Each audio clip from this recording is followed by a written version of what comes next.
G'day you three. So we're here today for an opening of Crown Land, but also a coronation, I reckon.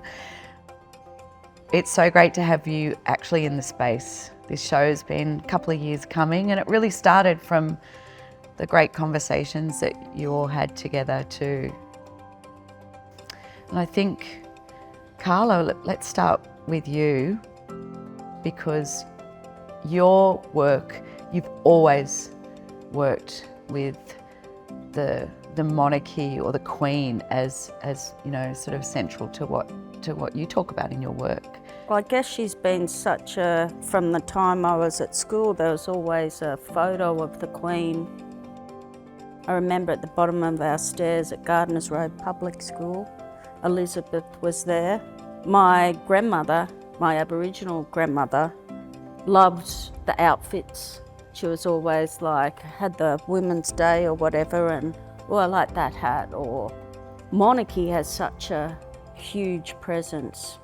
And I use found objects. Like I went to a garage sale this morning on the way to the gallery and got a money box of Elizabeth. I got a question for Karla. I mean, Princess Karla. What would your grandma's great-great-great-grandmother think about this happening here? Well, I think, and Vincent might relate, the First Nations people in this country were so terrified, and like where my mob's from, like New South Wales was the first to be invaded, and the Wiradjuri mob were very much a part of the frontier wars, and there was so much abuse and terror that people were scared to have a voice. Often with my work, I hope that my ancestors have some pride, and I don't shame them for being a big mouth and having such a voice about certain things, but it's not just my, like I was driving down to the exhibition, it's my Aboriginal ancestry, my Irish ancestry, German. None of my generations before me were fans of the English. Were And fans? No. No.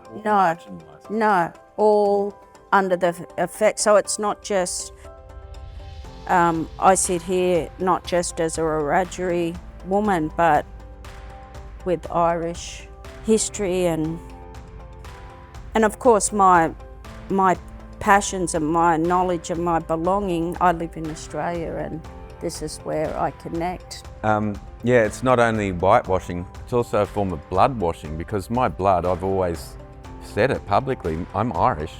In my veins, it's 100% Catholic, Irish Catholics, and convicts on both mum and dad's side.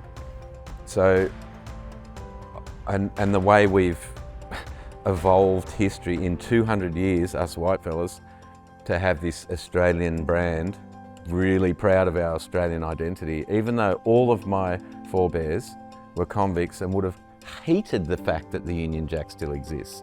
King Vin, what would your great-grandfather think about this show?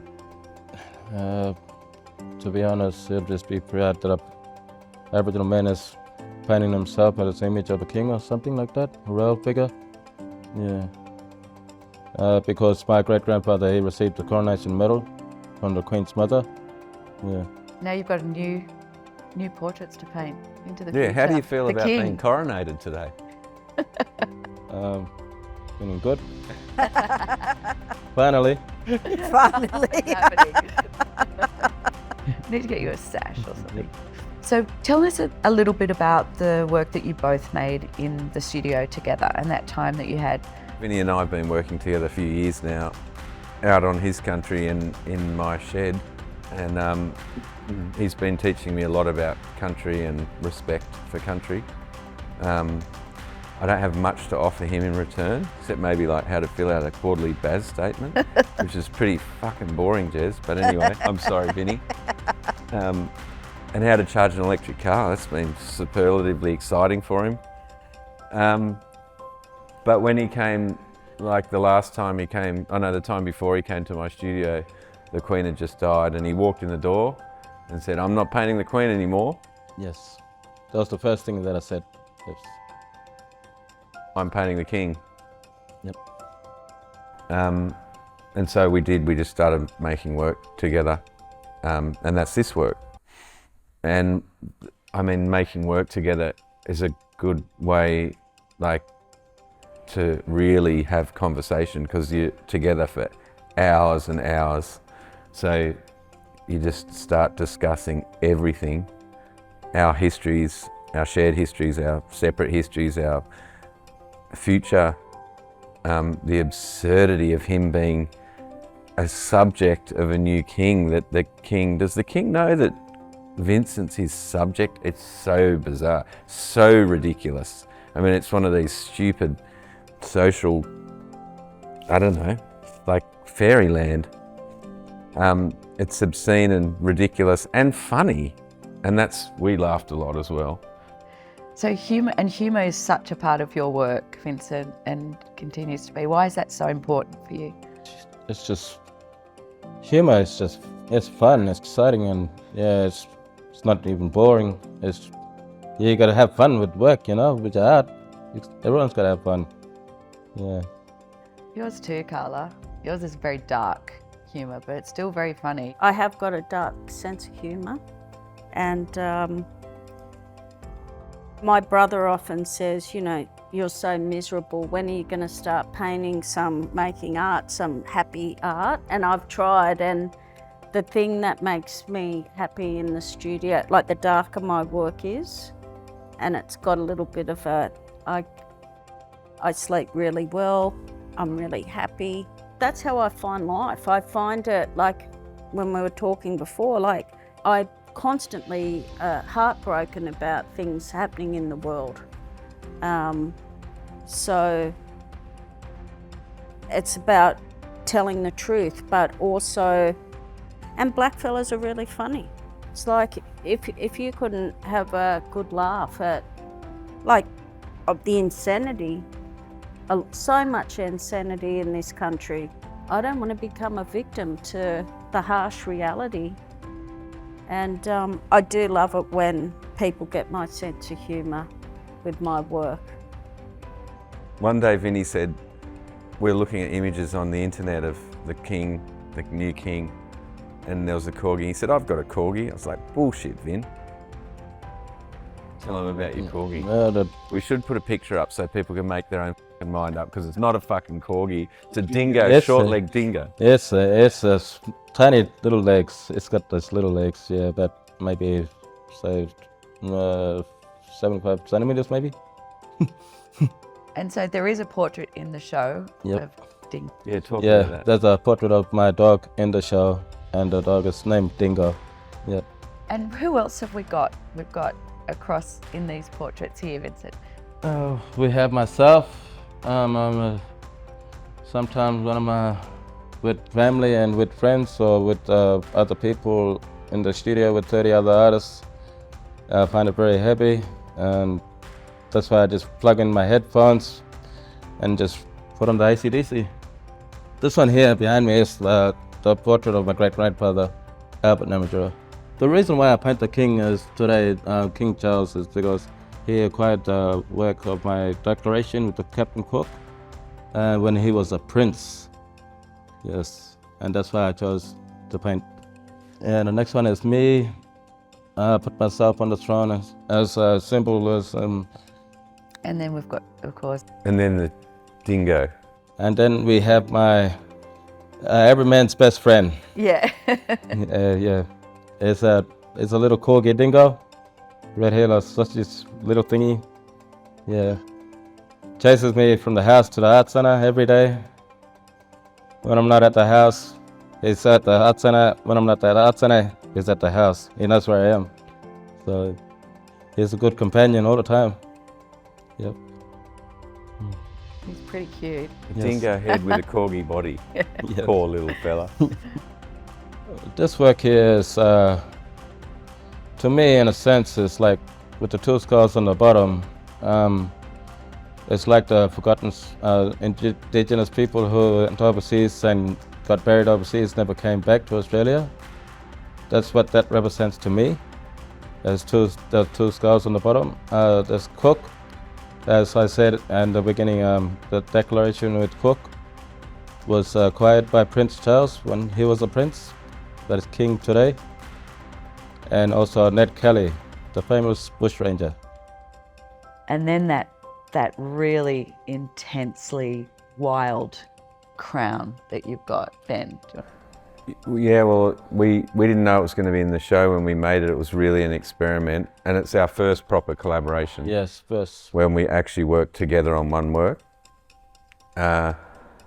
And we wanted to crown Vin, I think, like give you a crown and just change the dynamic. And it was sort of natural that it would almost a crown, like carrying that burden of the white history that's wrought such, change on Vincent's community. And yeah, and it just worked, didn't it? Worked really easily. And Karla, what about the project that with the Wonnarua elders and the women from the Minderibba Local Aboriginal Land Council? That was something that we didn't really know how it was going to work. You had an idea, you really wanted to sort of regale these women with their own crowns. Do you want to talk about that project and how that came into the exhibition? So I think a lot with the storytelling of the royals, and Vincent touched on this, there's an invisibility of the strength of First Nations people in this country. Yeah, so I just really wanted to put that question to them. Who wears a crown? Who are the queens on this country? Those women, that was the most energetic, and just the work just poured out. And the conversations were incredible. To come together as a group of women like that and just empower each other. I drove up the coast back home. The pride, the confidence, the strength, and the conversations. Can we talk about your paintings? They're like Rauschenberg, and they're so beautiful, and they suck you in, and then you go, oh, hang on a second. Do you mean, are you trying to make that, you know what I mean? It draws you in to look at the beauty of the work, and I was thinking these are like Rauschenbergs, and just let me dive into them, and then you go, wow, they're very confronting. Years ago, when I left art school, I was living in the Hunter Valley, not far from here, and I was in a little bush shack, and I was in my 20s, and I had a lot of energy, and I'd do these paintings, and I gave one to my neighbour who I thought was incredible, and she's like, I don't want that. It's too angry. And I was a little bit wounded, and it was a great lesson for me of not putting that anger out. It's I've got more than anger to engage in a conversation with my work, and I do like the subtlety, and maybe the works you're talking about are the ones with the book covers, and so that body of work was called Cover Up, and I go to the tip often, and those objects, that's what we were taught at school. There was the portrait of Elizabeth there, and all these books are in complete denial of First Nation. And when blackfellas were spoken about in those books, it was kind of from somebody else's viewpoint. And people connect with those objects, and that's why I love using Australiana imagery. That's what I grew up with, and it is a shared history. I've made a lot of work with fabric, and I love that people can, without looking at getting the gist of what the work's about, but they might engage with the work, go, oh, my uncle had a shirt with that fabric when I was, and then if they choose to engage, then the full story will come. So, and also with memory, using found objects, I have an idea that kind of opens up people in a softer, like in that memory kind of space. So they're open a little bit, but first I want to soften them a little bit and before I kick them in the shins. No. And I think that's what's going on with Andrew Quilty's wallpaper as well. So beautifully rendered by Mirror Whale into what looks like almost classic kind of 70s wallpaper, but you go up close to those images and they're really ugly. Andy's my little cousin, and I mean the Cronulla riots was a stain on all of us. And Andy, being a surfer, you know, wax head, blonde hair, he said to me, I just fitted in, and I had freedom. I had freedom to shoot this very dangerous, ugly thing from the inside out. And I thought at the time they were some of the most powerful photo documentation of our society in my lifetime. But he then just went on to do, you know, Afghanistan for 9 years. And I've always thought they should be seen in a different context because they are very confronting. But then, as you said, Mirror's turned it into something else. Something, you know, almost pretty, but all recognisable in the same way, Karla, that you were speaking of. We can see it, and then we look a bit harder and closer, and we really see it. And I think that's what we're in the process of in this country. We're all forced to look closer with the referendum coming up. Like, everybody is asking questions, engaging, digging deeper, finding out about, really questioning, and that work is about. You really have to step up to that wall and engage. What does it mean to you if we lose the referendum? I don't even want to think about that at the moment. I know, Karla, that you were keen to have Megan involved in the show, and it became really obvious. You came up with the title of the exhibition, which is Crown Land, and that play on words that you love. And Megan's work, the work that she does and has done so consistently around mapping and, you know, bringing back country through reclaiming those names, was really important, sort of central foundational piece about this exhibition, which is dispossession. Megan's work, which sits so beautifully in the centre of this exhibition, is a moment to stop. And again, it's very beautiful work, so you're captivated by it and you're forced to actually think on it a little longer. Well, the power in Megan's work is we're First Nations people, but that land is first. We're starting to hear on the ABC people, the names of the country where presenters are and stories are, and it is filtering in, and Megan's been doing that for years with her maps. It's really interesting having, I guess, a true subject of the King in this exhibition, UK-based, Jake Chapman, very well known for a punk humour, Loud and proud horror. monarchist. Yeah, that's right. No seething disdain there.